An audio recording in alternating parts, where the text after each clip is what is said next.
अमित शाह के साथ हमारा बिहार में लुलू लुलू चल रहा था या इलू इलू चल रहा है? ये क्या बात है? जहां हम लड़ते हैं वहां पर इनके साथ इलू इलू, वहां पर लुलू लुलू। अरे कि पॉलिटिकल पार्टी है, कोई मजाक है? हमारी जो स्ट्रेंथ होगी, हमारा जो फैसला होगा, हम उस पर लड़ेंगे। अगर आप इसका मतलब ये है कि इन्हें 13 जीते और AIMIM ने सिकंदराबाद में 9 जीते, तो हम तो सिकंदराबाद पार्लियामेंट कॉन्स्टिट्यूंसी में 9 MIM के कॉर्पोरेटर्स जीते, TRS के 18, बीजेपी के 13। अब हैदराबाद में आ जाइए, हैदराबाद पार्लियामेंट सेगमेंट में हमने 34 सीट पर लड़े और 33 पर हम जीत गए, 10 पे बीजेपी जीती। तो ये कौन सा बीजेपी बात कर रही है? अरे भाई, आप 150 पे लड़े, हम लोग 51 पे लड़े। सुधांशु जी, अगर हम लड़ लेते 70-80 तो शायद मैं समझता हूं कि मुझे लड़ना चाहिए था। तो क्यों नहीं लड़े सर? आपको तो अंदाजा होना चाहिए कि अमित शाह जी कह रहे थे TRS के साथ आपका इलू इलू चलता है। आफ्टर थॉट आपसे। हाँ मैडम, हमारा तो हाल ये है ना कि अमित शाह के साथ हमारा बिहार में लुलू लुलू चल रहा था या इलू इलू चल रहा है? ये क्या बात है? जहां हम लड़ते हैं वहां पर इनके साथ इलू इलू, वहां पर लुलू लुलू। अरे कि पॉलिटिकल पार्टी है, कोई मजाक है? हमारी जो स्ट्रेंथ होगी, हमारा जो फैसला होगा, हम उस पर लड़ेंगे।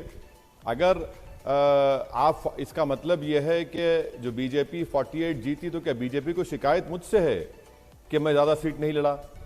तो ये बताना चाहिए। और बीजेपी को 15% वोट, तो उनको उसमें 35 में तो सिर्फ TDP और कांग्रेस का वोट है। ये बात मानना पड़ेगा, क्योंकि जब तेलंगाना बना उसके बाद से TDP खत्म हो गई, कांग्रेस तो बेचारी आखिरी सांसें ले रही है, YSRCP खत्म हो गई, लेफ्ट पार्टीज खत्म हो गए।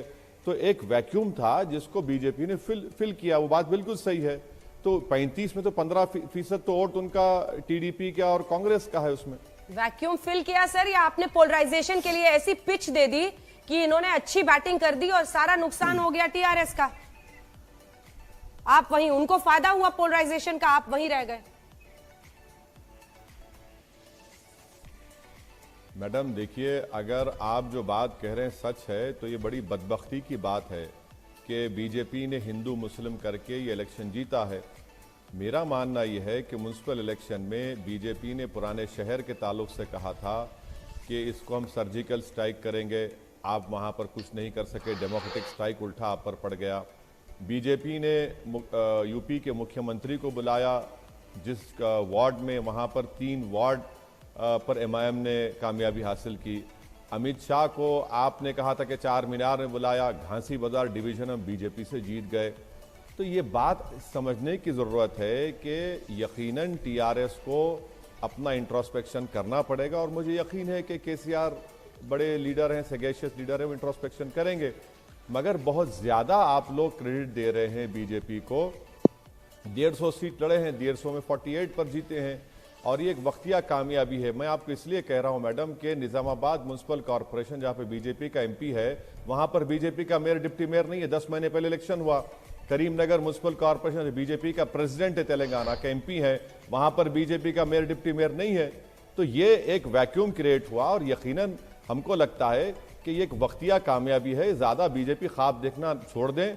ये हैदराबाद एक कॉस्मोपॉलिटन सिटी है, तेलंगाना मेनलैंड में तेलंगाना की एक रीजनल फीलिंग है, और बीजेपी एक नेशनल पार्टी आकर रीजनल फीलिंग का असेंबली में मुकाबला करेगी तो ठीक है, देख लेंगे वो भी क्या होता है आगे जाके 2023 में।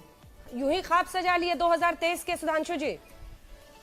देखिए, मैं ये कहना चाहता हूं, जो हमको उपदेश दे रहे हैं, हम तो बचपन से सुनते आ रहे हैं, सलाउद्दीन ओवैसी जी के जमाने से, कि हैदराबाद पे तो टोटल कंट्रोल इनका था, और आज अपने मुंह से बोल रहे हैं कि हम पूरे हैदराबाद में लड़े।